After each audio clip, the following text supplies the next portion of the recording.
बाप जनता social media सगळे गद्दार निघाले, पण माझी मायबाप जनता माझ्यासोबत आहे, कायम आहे आणि कायम राहणार. तर व्हिडिओ बनवण्याचं कारण म्हणजे आपल्याशी संवाद होत नव्हता आणि माझा बेल होऊन पण 8 दिवस झाले. पण मी म्हणलं हे सगळं बंद करू. घरच्यांना त्रास झाला, मित्रांना त्रास झाला आणि जवळच्या नातेवाईकांना त्रास झाला. सगळ्यात जास्त त्रास तर घरच्यांना, जी माझी आई, बायको किंवा भाऊ, बहीण, मुलं यांनाच त्रास झाला.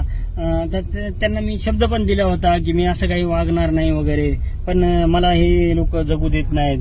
किंवा मला फोन आले, रेकॉर्डिंग पण आहे की जिरली का आता तुझी, शांत झाला का आता नोकरी गेली. काही तर न्यूज चॅनलवाल्यांनी माझी ही बोलवले, स्टंटबाजीमुळे कासलेची वर्दी गेली, जी न्यूज किंवा सामवाल्यांनी बनवलं. तर ठीक आहे म्हणलं, आता स्टंटबाजी करायची असती तर मग एखादी एन्काउंटर केला नसता का हो मी? वाल्मिक कराडचाच केला असता ना.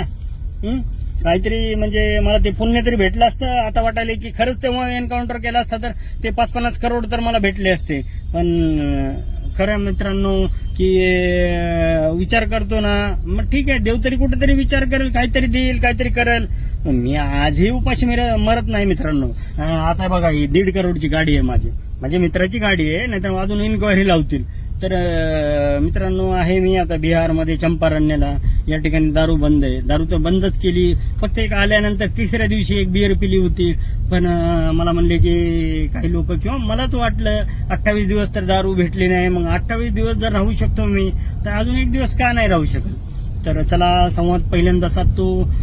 तर मित्रांनो, मला ठेवलं होतं बीडमध्ये, आपल्या बीडमध्ये सब जेल आहे. त्या ठिकाणी मी गेल्यानंतर पहिल्यांदा गेल्याच विचारलं वाल्मिक कराड कुठे, तर मला सांगितलं वाल्मिक कराड या ठिकाणी आहे काही लोकांनी. आणि त्यानंतर त्याला चहा आला बरं का, 5 वाजता, काहीतरी 4 वाजता मला नेलं आणि त्याला 5 वाजता चहा आला, 4:30ला वगैरे. आणि कशामध्ये काय म्हणतात, आपल्या प्लास्टिकच्या ह्याच्यात. म्हणजे त्याला कपामध्ये, मला प्लास्टिकच्या ह्याच्यात काय, ज्याच्यात 50-100 जणांनी चहा पिलाय आणि त्याला नवीन ह्याच्यात त्याला चपात्या पण यायच्या. लोकांनी मला सांगितलं की चपात्या 3 लेअरच्या त्याला चपात्या बॅग होत्या, फरसाण, काय त्याच्यामध्ये बिडी, सिगरेट, तंबाखू असेल. मी बघितलं नाही ते ओपन करून, पण ते ही होतं सगळं. कॅन्टीन 25,000ची कॅन्टीन घेतो तो, स्वतःच्या नावावर 10,000ची. आणि 5-6 जण वंजारी समाजाचे, राजू का राजेश कांगणे, केदार आहे आपल्या गावाचं नाव पण सांगतो थांबा, मर्डरमध्ये गावाचं नाव त्याचं ही आहे, पाथर्डीच्या जवळ एक गाव आहे, शिरूर कासारचा. तर त्याच्या नावावर तो 5,000ची कॅन्टीन घेतो. म्हणजे ज्याची अवकत नाही ना, त्यांच्या नावावर कॅन्टीन घ्यायचं, पैसे मागवायचं. आणि ठीक आहे, 50-50 हजाराची कॅन्टीन असते का कुठं? आम्हाला 1000पेक्षा जास्त देत नाहीत. ठीक आहे, जे काय असेल ते. तर मित्रांनो, तर त्या ठिकाणून पहिली मागणी, मग लगेच त्यांनी अर्ज केला. आणि अर्ज म्हणजे जेलरला बोलवलं, सब जेलर त्या ठिकाणी 3 स्टार ऑफिसर असतो, PI लेवलचा, म्हणजे इन्स्पेक्टर लेवलचा. त्याला बोलवलं आणि सांगितलं कासले इथं पण येऊन उद्योगधंदे करायला लागलाय, तर त्याला हलवा. म्हणलं ठीक आहे, हलवा. मग सुरक्षेच्या कारणास्तव मला हलवलं. म्हणलं काय जेलमध्ये काय सुरक्षा असते हो? बाहेर नाही दिली आणि आतमध्ये मला सुरक्षा दिली का? अहो, हसण्यासारखा जोक आहे. जेव्हा मी म्हणलं माझ्या जीवाला धोका आहे, तेव्हा नाही सुरक्षा दिली. पण सुरक्षेच्या कारणास्तव त्या ठिकाणाहून, ज्या ठिकाणी बंद जेलमध्ये काय हाल होणार आहेत किंवा काय माझ्यावर अटॅक होणार आहे, त्या ठिकाणी हलवलं. बरं, मग गव्हर्नमेंटला माझी मागणी आहे, मला आता सुरक्षा द्या. बरं ठीक आहे, माझा बेल झाला, आलो त्या ठिकाणाहून बाहेर काढला. पण वाल्मिक कराडला त्या ठिकाणाहून माझी विनंती आहे. विनंती म्हणजे सरकारला नाही बरं का, ते काय ऐकणार नाही, गेंड्याचं कातड्याचं सरकार आहे, ते काय ऐकणारच नाही. पण अंजली दमानेताई, आपल्या करुणा मुंडे, परत आपल्या तृप्ती देसाई, आपले काय जे पत्रकार आहेत, त्यांना माझी खरंच विनंती आहे की त्यांनी मागणी करायची की वाल्मिक कराडला त्या ठिकाणी ठेवू नका, जीवाला धोका आहे.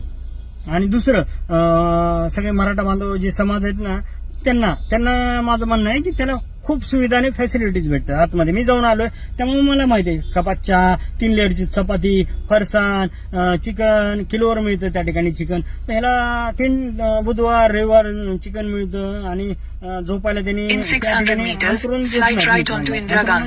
घेऊन जाऊ देत नाही अंतरून. मग त्यांनी काय केलंय, आयडिया केली, पांघरायचंच त्याला दिले. 6 पांघरायचे घेऊन गेले.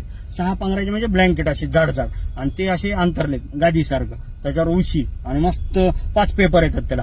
महाराष्ट्र टाइम्स, लोकसत्ता, लोकमत, सकाळ सांगण्याचं कारण म्हणजे व्हिडिओ बघा, लांब झाला तर झाला पण बघा.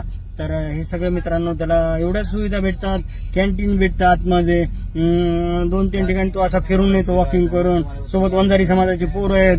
तर असं करू नका. मी पहिल्या व्हिडिओ पासून सांगितले की वंजारी आणि मराठा आणि सगळे माझे बांधव आहेत. मी ओबीसी नेता आहे, पण मग ओबीसी नेता आहे तर धनंजय मुंडे माझा आहे ना, मग काय विरोधात गेलो. मी जात बघत नाही, पहिल्यापासून नाही बघत. आता तर मित्रांनो ही मागणी करा पहिल्यांदा आणि त्याला ना हलवा. औरंगाबाद नाही, नागपूरच मागणी करा तर खऱ्या अर्थाने विजय. कारण ही केस चालणार आहे 5-6 वर्ष. धनंजय मुंडेंनी शब्द दिलेला आहे की मी तुला त्या ठिकाणी हलवणार नाही, 5-6 वर्ष केस चालेल त्या ठिकाणी. त्यामुळे ते माननीय उज्ज्वल निकम केसला लेट होत आहेत आणि उशिरा हजर होत आहेत. तर हलवा नागपूरहून. त्यांनी कारण काय दिले, अर्ज केला होता कोणीतरी, मी पण केला मधून एक अर्ज, अजून एक अर्ज केला होता की वाल्मिकी हलवायचं असा अर्ज केलेला आहे. त्याच्यावर त्यांनी उत्तर दिले की यांना कोर्टामध्ये घेऊन जावं लागतं बीडच्या, म्हणून यांना या ठिकाणी ठेवलं. अरे तर VC घ्या ना, मला का नाही नेलं? औरंगाबादला मी सुरक्षेच्या संभाजीनगर, तर त्या ठिकाणी मला फक्त VCवर हजर करायचे.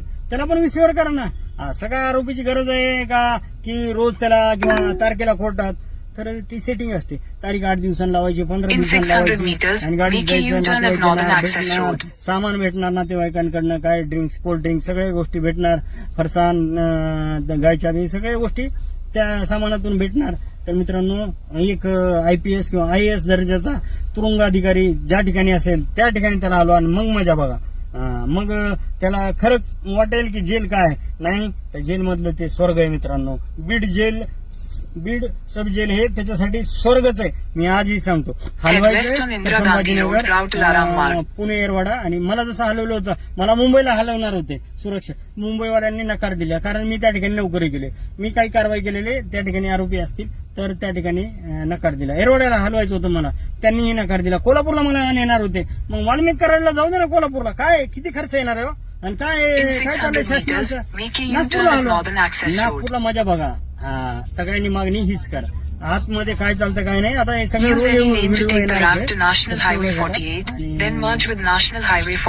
परत एक अजितदादा माझ्या मागे लागले. पण शेवटचा पत्ता मी पण ठेवलाय. मरीन ड्राईव्हला काम केले. जय पवारला कुठल्या हलतीमध्ये घरात सोडले. स्टेशन डायरी आहे माझ्याकडे आणि प्रिंटमध्ये फोटोमध्ये गरज लागली एक पत्ता आता ठेवायचं. कारण काय सगळं देऊन मोकळं नाही व्हायचं एकदा. तर एक पत्ते अजून 3 पत्त्यामधले 3ही शाबूत ठेवलेत मी. Continue on National Highway 48 for 3 kilometers. Jai Hind, Jai Maharashtra.